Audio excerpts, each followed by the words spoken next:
Eh bien, bonjour Elisabeth, je te remercie énormément d'avoir accepté de faire cette interview pour moi et pour Modus. Euh, Sans plus d'introduction, je vais tout de suite te demander de te présenter et de nous dire qui es-tu Elisabeth. Bonjour Maud, merci de m'avoir proposé cette interview. Alors, côté perso, écoute, je suis donc Elisabeth Allier, j'ai 45 ans, je suis mariée, 3 enfants, un garçon de bientôt 18 ans et 2 filles, 14 et 8, et un petit chat blanc flocon. Côté pro, eh bien, écoute, jusqu'en 2011, moi j'ai eu un parcours très classique, école de commerce, 15 ans d'entreprise, dont 10 ans chez BNP. Et en 2011, le changement est donc intervenu. Je suis partie vivre au Vietnam 4 ans avec toute ma famille.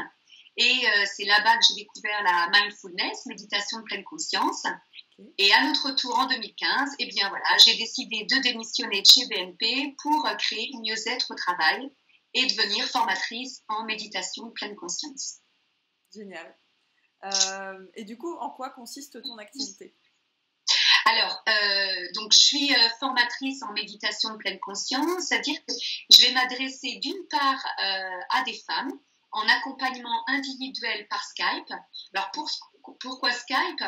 Parce qu'en fait, je m'adresse à la femme que j'étais quand j'étais chez BNP, une femme speed qui court dans tous les sens et qui finalement souhaite mieux vivre avec son stress, ses émotions, ses pensées parasites. Le fait que c'est une femme très occupée dans ses différents rôles, au travail, à la maison, eh bien, le fait de faire par Skype, ça lui permet justement d'en gagner en temps de transport. Elle le fait chez elle quand elle est en télétravail ou bien dans son bureau. Donc ça, c'est un accompagnement que je fais en individuel sur 8 semaines, à raison d'une séance d'1 heure environ par semaine. Okay. Et à chaque fois, chaque séance est suivie d'exercices audio, parce que vraiment l'idée, c'est que ce soit un programme pragmatique où la personne pratique. Hein. Parce que c'est vraiment en pratiquant les exercices qu'on commence petit à petit à, comme si on faisait une gymnastique de l'esprit finalement. La méditation, c'est ça. Hein, c'est le sport que je fais pour mon corps, pour le rendre plus ferme, plus souple, plus résistant. Eh bien, je vais faire la même chose pour mon esprit grâce à des exercices de méditation. D'accord. Donc ça, c'est ma première casquette. Et puis la deuxième, eh bien, j'interviens en entreprise. Donc cette fois-ci, c'est moi qui me déplace et j'anime des ateliers, cette fois-ci mixtes, hein, hommes et femmes. Ok, super. Et du coup, tu en as un petit peu parlé, mais quel est ton message derrière tout ça? Alors, mon message, c'est qu'en fait, j'ai découvert, donc, à travers la méditation, qu'on disposait d'un outil donc codifié, laïcisé, hein, ça c'est important, et dont les bienfaits sont validés par des centaines d'études scientifiques aujourd'hui, d'un outil qui nous permet finalement de mieux vivre avec les difficultés du quotidien. Hein. Voilà, comment je fais pour mieux vivre mon stress, j'ai une réunion importante que je dois animer ou un rendez-vous avec un client exigeant, mais comment je fais pour ne pas perdre tous mes moyens au moment de ce rendez-vous, hein? Comment je fais pour mieux vivre avec mes émotions déstabilisantes comme la peur, la tristesse, la colère? Comment je fais pour que ma radio FM, qui tourne souvent en boucle, comment je fais pour ne pas toujours me laisser embarquer par mes pensées qui parfois peuvent me faire du mal quand elles transforment ou amplifient la réalité? Comment je fais finalement pour mieux vivre avec tout cela? Et aussi, comment j'apprends à m'ouvrir à tout ce qui fonctionne, tout ce qui est beau dans ma vie et que souvent stressée, je n'arrive plus à voir. Super. Alors moi, j'ai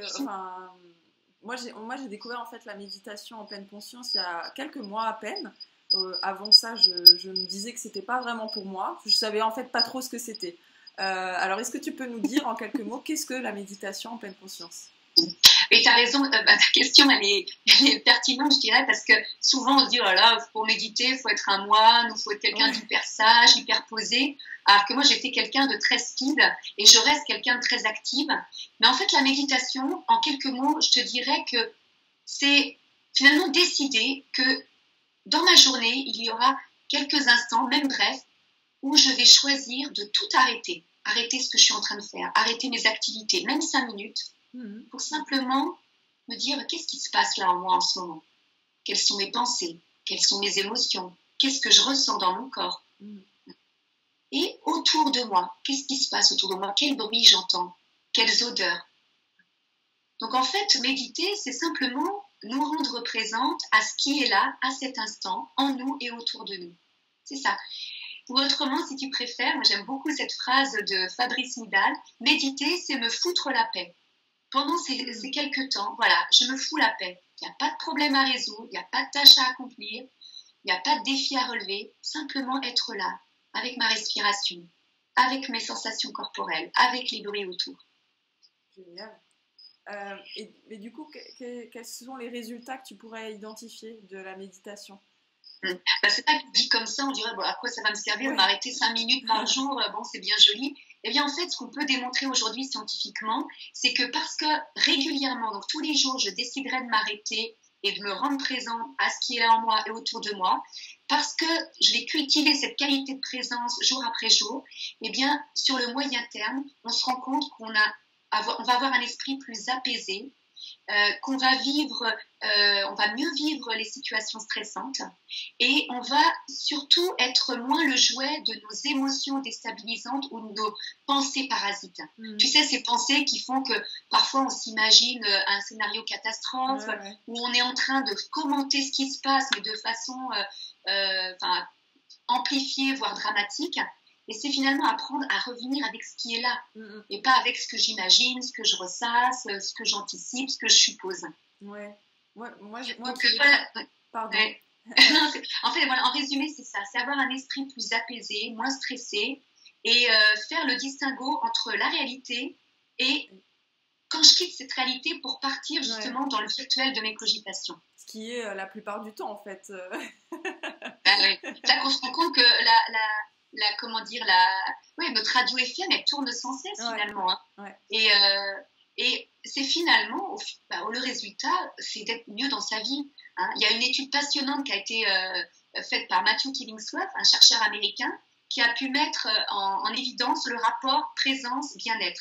Plus je suis présente à mes activités, plus grand est mon bien-être.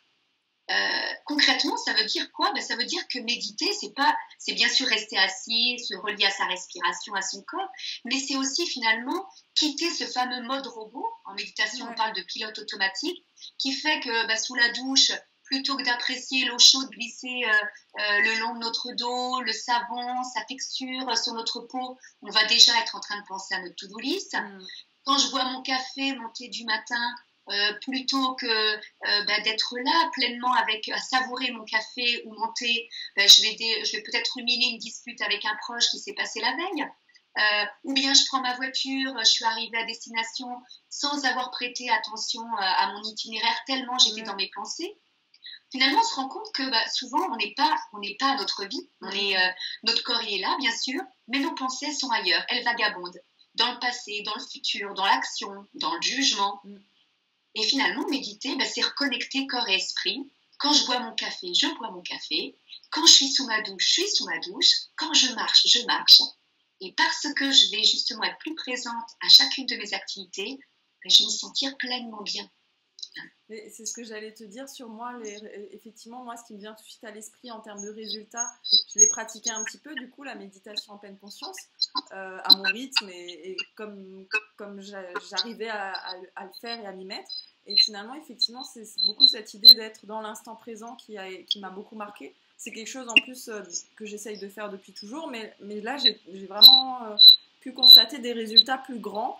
Et surtout le fait de penser à ça, c'est-à-dire à un moment donné de se souvenir, de se dire tiens, je suis en train de vivre ça, mais est-ce que je suis vraiment connectée à ce que je suis en train de vivre, et du coup d'en profiter pleinement. Moi mon cheval de bataille, c'est le fait de profiter un maximum de sa vie tout le temps. Et du coup j'ai écrit en plus hier un article qui disait est-ce que tu te réjouis bien avant, pendant et après les choses belles que tu vis. Et finalement, est-ce que quand tu es en train de vivre l'événement, tu réalises bien que tu es en train de vivre un événement super chouette, quoi. C'est exactement, ça me fait penser, ce que tu me dis là, à tout ce qui est en lien avec la gratitude. C'est un terme dont on parle beaucoup aujourd'hui. Ouais. Et en fait, la gratitude, c'est reconnaître à l'autre ce qu'il m'apporte. Hein. Mais encore faut-il être dans l'instant présent. Parce que comment être reconnaissant si on n'arrive pas à se reconnecter dans l'instant présent et à apprécier, par exemple, cette aide, ce conseil, ce temps que l'autre m'a consacré, alors que rien ne l'y obligeait, et pourtant il l'a fait pour moi. Le point de départ, c'est en effet être là, présent, pour ensuite, deuxième étape, reconnaître à l'autre ce qu'il m'apporte. Donc les deux sont intimement liés. Pour apprécier ma vie, les bons côtés de ma vie, faut-il encore savoir me rendre présente à chacun de ces moments-là. Oui, et puis il y a complètement cette idée, moi je l'ai beaucoup vécu par le passé, que après ce sera mieux, enfin qu'on va vers une vie meilleure, qu'on essaye de se construire une vie meilleure, mais on oublie finalement du coup de vivre, de vivre ce qui est déjà bien sur le chemin, même si on essaye d'aller vers une autre excellence.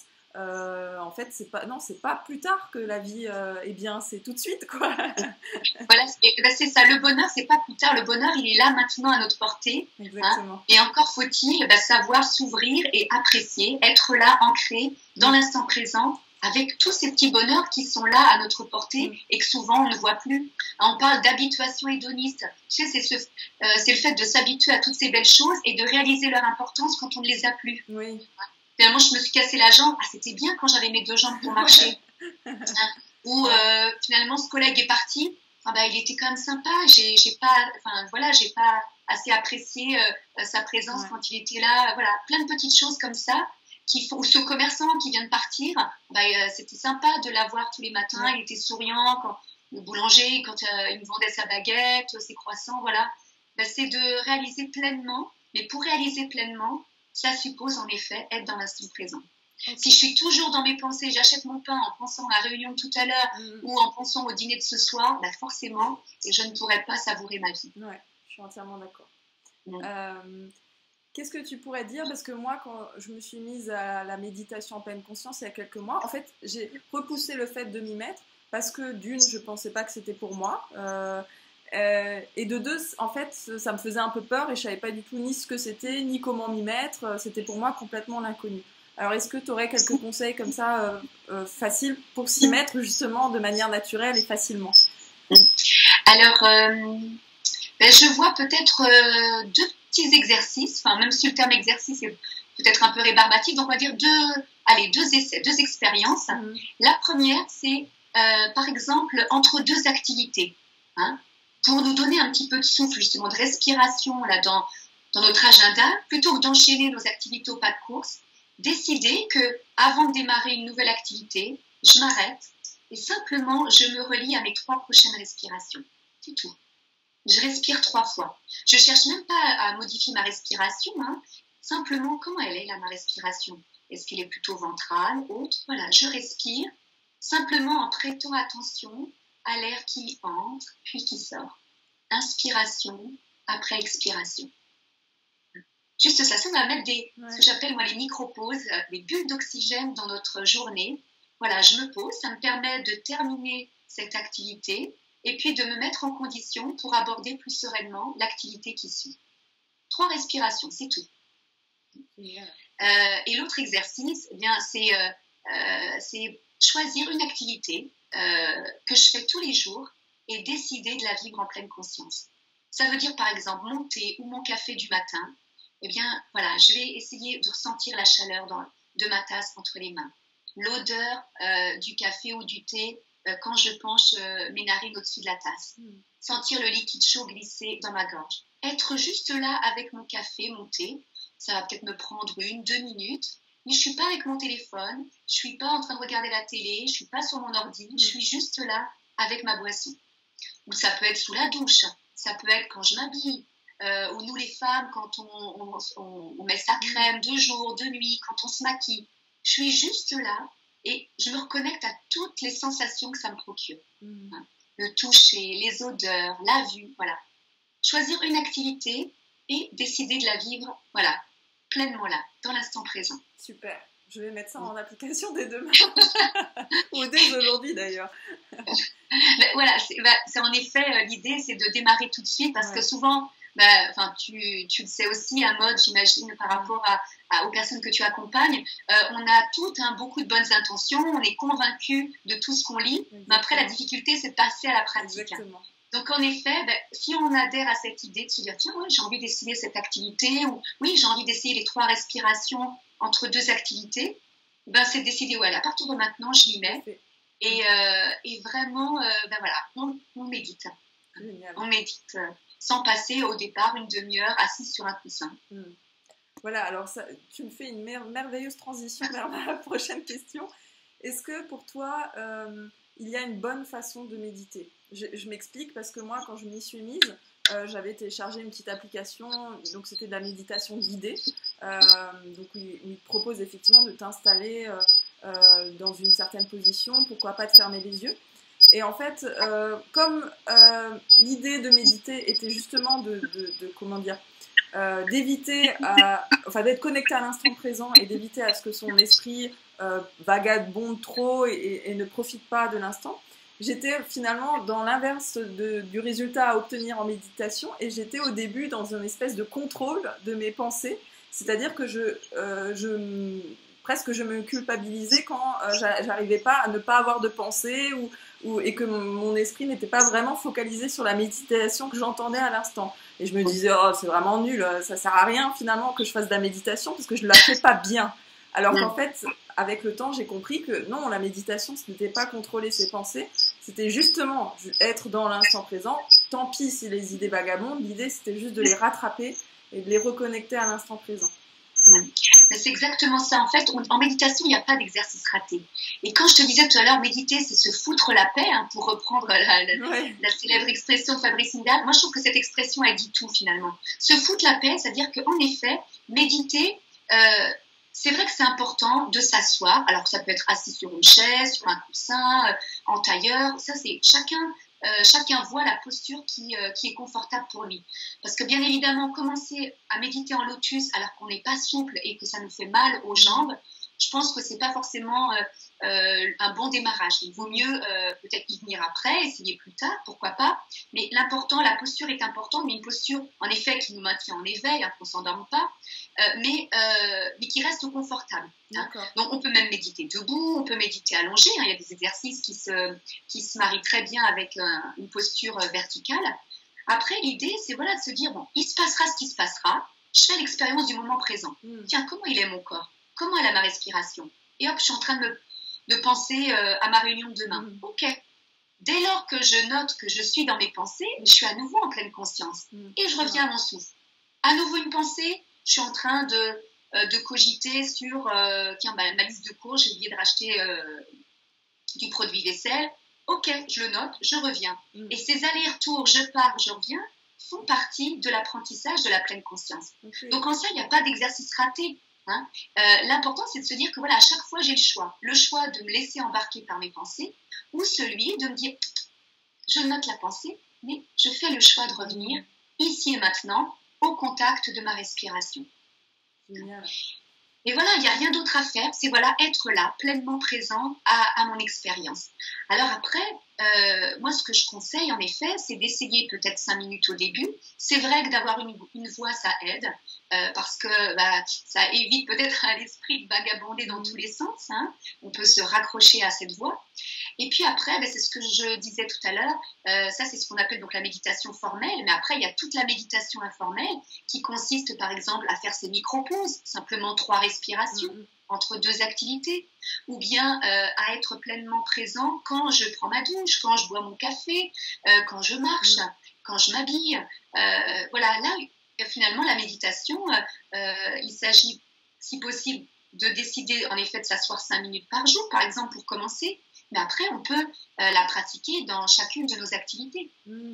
Ouais, mais moi je trouve ça super important de préciser ça parce qu'il y a ce côté culpabilisant où on se dit qu'on ne fait pas bien quelque chose, comme le reste de nos pensées d'ailleurs, où en fait là, non, c'est du lâcher-prise et de la liberté totale. Voilà. Enfin... Exactement. Vraiment, la méditation, c'est l'école du lâcher-prise. Un lâcher-prise, c'est-à-dire que je ne suis plus dans le contrôle. Hein.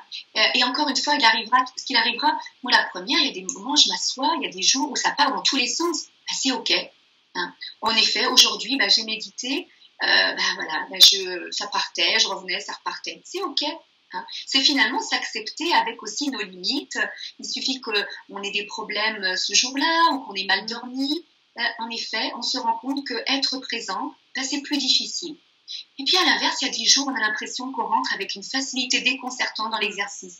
On est pleinement là, on se sent connecté dans l'instant présent, en lien avec son corps, en lien avec le souffle, en lien avec les bruits. Voilà, bah oui, bah c'est comme ça. C'est, j'allais dire, à l'image de notre vie. Hein. Et est-ce que tu dirais que la régularité a une importance? Parce que moi, il y avait des périodes où j'arrivais à en faire quasi tous les jours et d'autres moins. Et là aussi, il y a un côté culpabilisant où on se dit ouais, j'ai pas réussi à tenir mon objectif de faire une méditation par jour. C'est vrai que la régularité est importante. Pour ressentir les bienfaits dont on a parlé tout à l'heure, un esprit plus apaisé, moins stressé, être moins le jouet de ses émotions et de ses pensées parasites, la régularité est essentielle. Hein. C'est ce que je dis moi, aux personnes que j'accompagne. Il vaut mieux 5 minutes tous les jours qu'une demi-heure de temps en temps. Okay.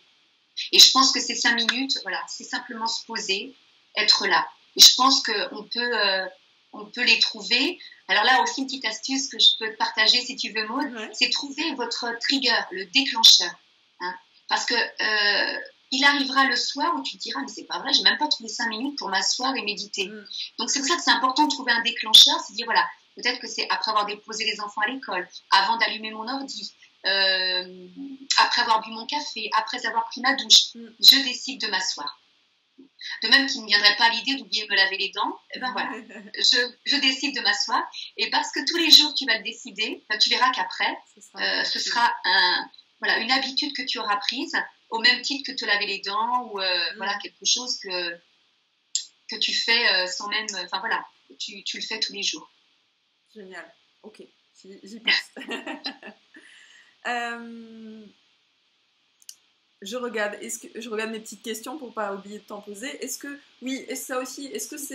la méditation, je connais déjà ta réponse, mais la méditation en pleine conscience est-elle pour tout le monde? Pour n'importe quel âge, pour n'importe quel sexe, pour n'importe quel profil, enfin peu importe. Ah oui, en effet, il n'y a pas de distinction, âge, catégorie socio-professionnelle, sexe, etc. La méditation est accessible à tous. Après, peut-être qu'il y a des personnes pour lesquelles, en effet, s'asseoir, même 5 minutes, sera difficile. Elles vont préférer le yoga, le pilates, le qigong, courir.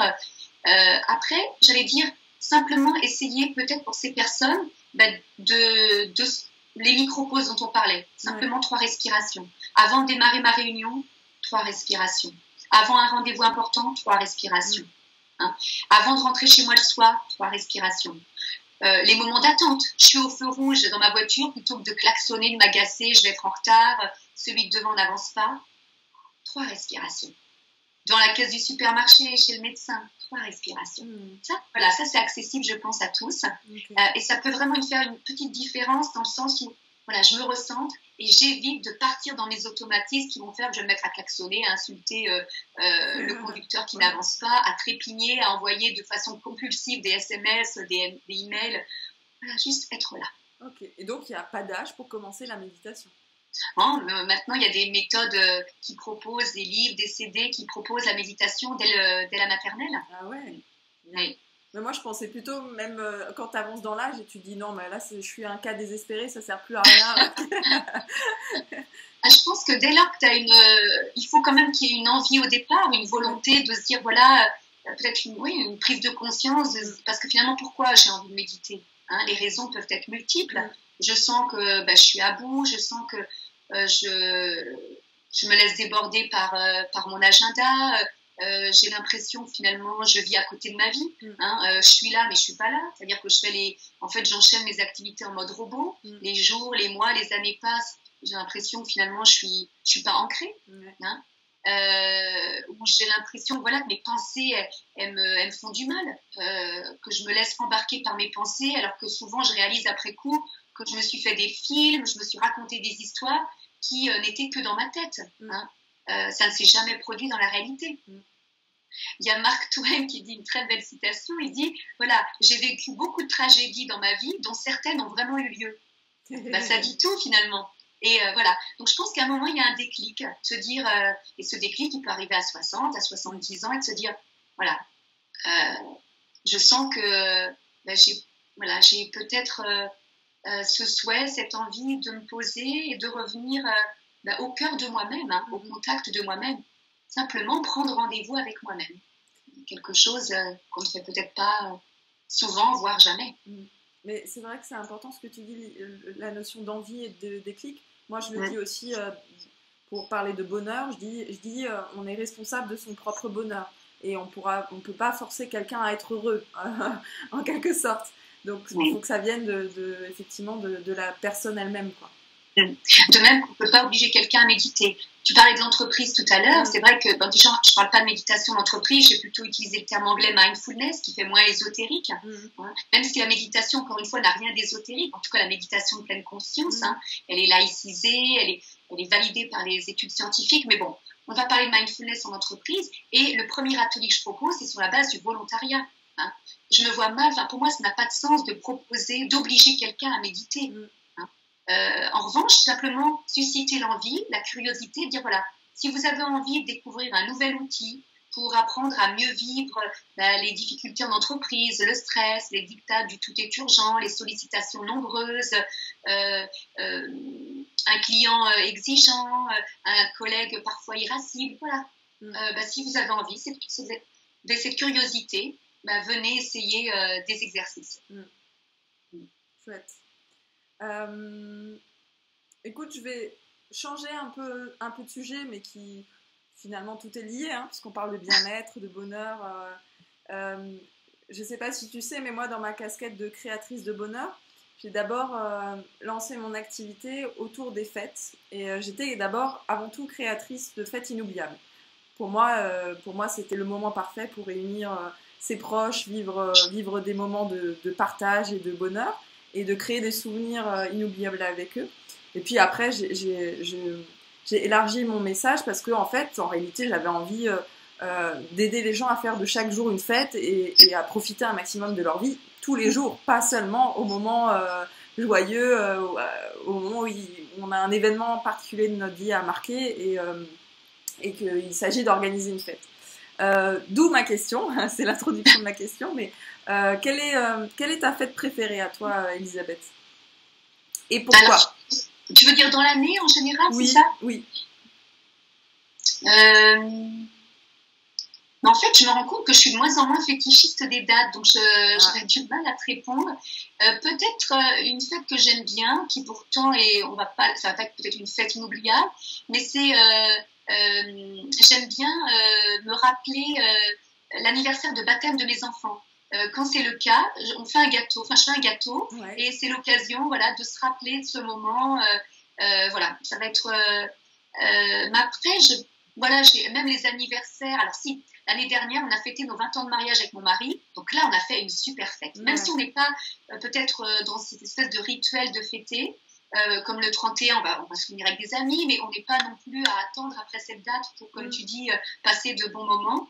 Moi, je me rends compte qu'au fil des années, finalement, ce que j'aime, c'est des fêtes, mais peut-être un petit peu non programmées ou quelques jours avant seulement.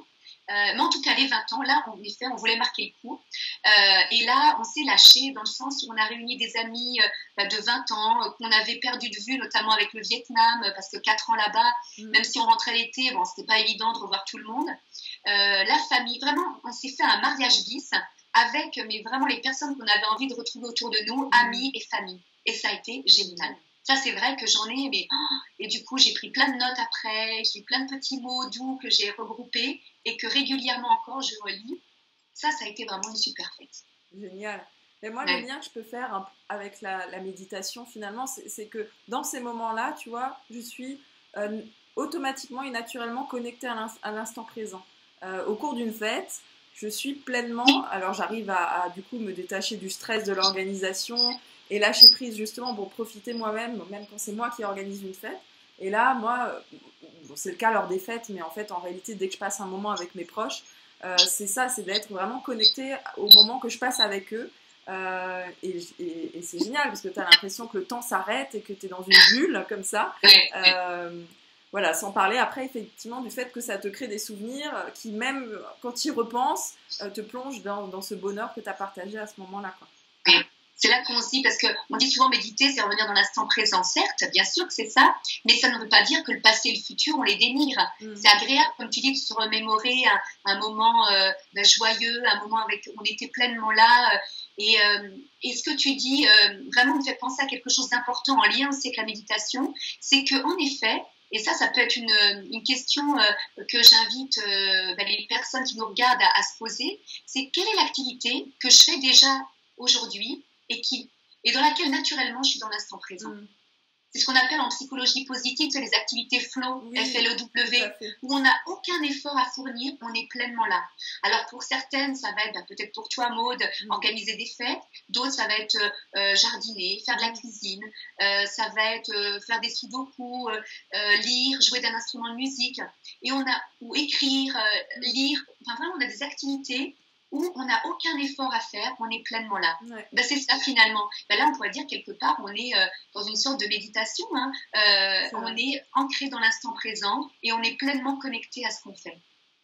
J'adore. Mais c'est vrai que moi, je parle aussi beaucoup des activités dans lesquelles on est dans le flow. Dans mes programmes, c'est pareil, je pousse aussi effectivement les participants à se poser ces questions-là. Oui, parce que... Mais c'est vrai que j'avais jamais fait le lien avec la méditation, c'est vrai. Et en fait, l'idée, c'est ce que je vis là naturellement, par exemple quand j'organise des fêtes, mais comment est-ce que je peux essayer de cultiver cette même qualité de présence dans le reste de mes activités. Et est-ce que, c'est une question qui me vient comme ça, je ne sais pas si tu seras d'accord avec moi, mais moi j'admire beaucoup, là moi j'ai 2 petites nièces qui ont 2 ans et quelques semaines, mais j'adore les observer parce que chez les enfants, il y a ce côté-là, être tout le temps dans l'instant présent, à en oublier d'aller faire pipi ou d'aller manger, enfin, et d'être tout le temps dans le jeu de la vie. Je trouve qu'ils ont cette capacité, qu'on oublie certainement quand on devient adulte, à être justement dans l'instant présent et profiter un maximum. C'est vrai que tout petits vont être naturellement ancrés dans l'instant présent et puis en grandissant, eh bien, on se laisse rattraper par nos pensées, on se met à cogiter, à anticiper le futur, enfin voilà, parfois des scénarios catastrophes, même un enfant va voir à la maternelle, au primaire, qui va commencer peut-être à stresser par rapport à la rentrée scolaire, ou partir en colo, ou un enfant qui va ruminer quelque chose qui s'est passé en cours de récré. Hein. Mais en effet, au départ, on est petit, en effet, on a cette capacité à être là, maintenant, ici. Ouais. Mais la bonne nouvelle, c'est que cette qualité de présence, elle peut se cultiver, elle peut s'entraîner. Hein. Encore une fois, la méditation, c'est ni plus ni moins qu'une gymnastique de l'esprit. Hein. En répétant encore et encore mes exercices, j'arriverai à être plus présente à ma vie. Oui, c'est comme s'entraîner à être dans le positif plutôt que le négatif. Moi, j'en parle aussi beaucoup dans la pensée positive, que en fait, notre cerveau est un muscle et qu'on peut l'habituer à plutôt se focaliser sur le côté positif plutôt que le négatif, quoi. Ouais. Alors, si ce n'est qu'en méditation, c'est là qu'il peut y avoir un petit décalage. Ouais. En méditation, l'idée, c'est de faire l'expérience du moment présent, et parfois, le moment présent n'est pas forcément agréable. Sans jugement, oui. Ouais. Donc, c'est être là, accueillir du mieux qu'on peut, hein, bien sûr, ce qui est là. Et parfois, c'est pas facile, c'est même courageux de s'asseoir avec ses pensées douloureuses, avec ses émotions déstabilisantes. On a vécu un truc là qui nous déstabilise, on sent la colère ou peut-être la tristesse nous envahir. Voilà, c'est pas facile de s'asseoir et de se dire, voilà, j'accueille ce qui est là. C'est vrai. Mais c'est vrai que c'est une notion que moi j'apprends aussi, parce que moi, étant très positive, optimiste, j'ai aussi cette tendance à des fois me culpabiliser parce que je suis dans une énergie plus basse ou parce que justement j'ai des pensées plus négatives en me disant mais non, attends, tu ne peux pas ne pas voir le côté positif de la chose. Et c'est vrai que maintenant que tu le dis, la méditation m'a appris ça à accepter peut-être l'émotion négative qui passe et ne pas la retenir ou la restreindre, mais la laisser me traverser telle qu'elle doit me traverser, quoi. Oui. De toute façon, une méditation, elle a toujours un message à nous envoyer. Donc, s'il y a une tristesse, s'il y a une colère, s'il y a une peur, c'est qu'il y a un besoin derrière. Hein. C'est ce que j'ai appris avec la méditation. En effet, cette émotion va se traduire d'abord dans le corps. Et c'est en effet s'accueillir pleinement dans sa totalité, y compris avec ses facettes plus sombres. Ok. Bon, j'ai encore du chemin à faire.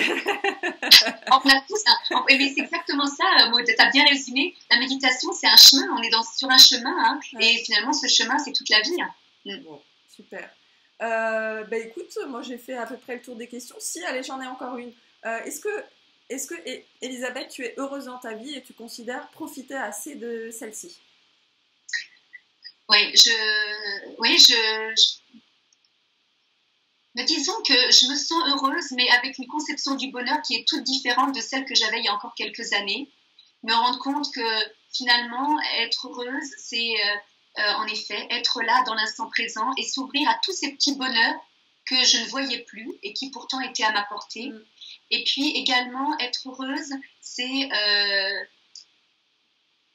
donc ouais, savourer sa vie et puis finalement s'accepter finalement tel qu'on est, hein, dans son intégralité. Hein, c'est-à-dire que on parlait tout à l'heure que de nos parts d'ombre, de nos facettes plus noires. Ben oui, et ça finalement, c'est réaliser que le bonheur, là aussi c'est un chemin. Hein, c'est quelque chose qui se construit jour après jour et on peut arriver à grappiller quelques moments de bonheur, y compris dans une journée qui pourtant nous donne l'impression d'avoir été vécue comme un vrai cauchemar. Ouais. Hein, il y aura toujours, voilà. Finalement, le bonheur, c'est passer d'une conception d'un bonheur un peu idéal, hein, tel que parfois on peut nous le vendre via les messages publicitaires, à un bonheur plus réaliste, certes, mais beaucoup plus solide. Super, j'approuve, j'adhère. Est-ce qu'il y a une question que je ne t'ai pas posée et que tu aurais souhaité que je te pose? Alors, en fait, j'avais envie de partager mon actualité. Oui, hein, oui, j'allais le dire. Alors, voilà, parce que c'est vraiment l'aboutissement d'un projet vendredi dernier, donc c'est tout récent. Ouais.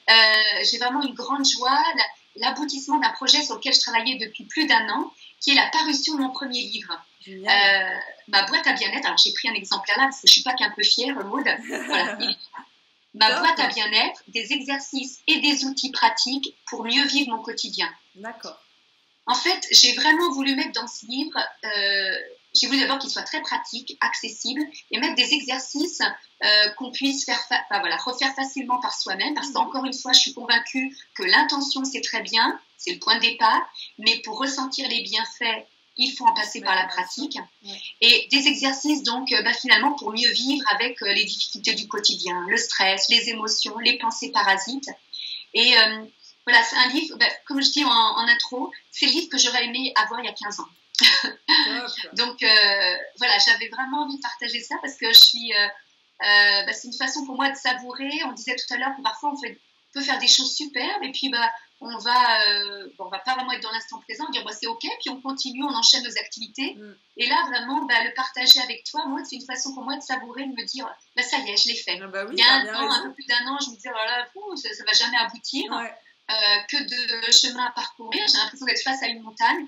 Et là donc c'est pour montrer qu'en effet quand il y a cette intention, puis après que pas à pas bien sûr il y a du travail derrière, je ne vais pas dire le contraire, mais l'intention couplée à des exercices, beaucoup de bienveillance, c'est vrai que j'en ai pas parlé, mais la bienveillance envers soi-même, c'est essentiel. C'est-à-dire que il y a des jours, je vois en mai de l'année dernière, je me disais mais c'est pas possible, le bouquin va jamais voir le jour, je m'en sors pas, ne serait-ce que pour faire la table des matières, j'y voyais pas clair. Et puis voilà, bienveillance avec soi-même. Ok, je m'y remets demain. Aujourd'hui, c'est un jour sans. Pas la peine de donner un coup sur la tête en disant que t'es nul. Tu reprends demain. Et moi, ce que je rajouterais aussi d'important, c'est de te célébrer, de t'auto-célébrer, d'être satisfaite de toi-même et de prendre le temps de ça aussi, non ? Oui, ne pas attendre du conjoint, des enfants, du boss, des collègues de le faire, parce que parfois on risque d'attendre longtemps. Et ça, je te rejoins tout à fait, apprendre à se féliciter, à se dire bravo. Même dans les petites choses du quotidien, tout ce qui nous a demandé du temps, de l'énergie, on s'en croyait pas capable. Quand on l'a fait, c'est vraiment important en effet de célébrer, de se féliciter. Ouais. Bon, mais du coup, est-ce qu'on peut le trouver ce livre ? Ce livre, on peut le trouver sur Amazon, ou bien peut-être dans certaines librairies. Pour l'instant, je n'ai pas encore la liste des libraires qui le sont procurés, mais voilà, sur Amazon, en le commandant chez libraire, je pense. C'est sympa de demander, merci. Je t'en prie. Je t'en prie. Du coup, il y a une autre actualité aussi, et je suis vraiment ravie de l'annoncer, parce que tu as accepté en fait d'intervenir dans la retraite pour entrepreneurs que je prévois fin du mois. Alors pour ceux qui nous écoutent et qui n'auraient pas suivi, c'est je propose une pause, une bulle d'oxygène intelligente à prendre ensemble pendant une semaine pour sortir la tête de son business. Voilà, c'est à destination des entrepreneurs du coup. Et c'est une retraite qu'on ferait virtuellement à plusieurs pour justement prendre le temps de se souffler, justement d'arrêter d'avoir la tête dans le guidon et dans sa to-do list qui de toute façon ne fait que s'allonger et n'en finit pas, et de prendre un peu de recul, prendre le temps de savourer ses avancées précédentes, ses réussites, de réaliser combien on est déjà génial et combien on avance, de se reconnecter aussi beaucoup à son plaisir quotidien. Moi, j'étais arrivée à un point où j'étais tout le temps focalisée sur l'objectif suivant. Et du coup, je ne me réjouissais même plus des opportunités superbes qui m'arrivaient, quoi. C'était devenu presque de la banalité. Alors que, bon, c'était quand même des choses incroyables et des sorties de ma zone de confort que je faisais. Et donc, voilà, c'était important pour moi, du coup, de me reconnecter à ça, de prendre du plaisir tous les jours, parce que c'est pour ça, après tout, que je vis une vie d'entrepreneur.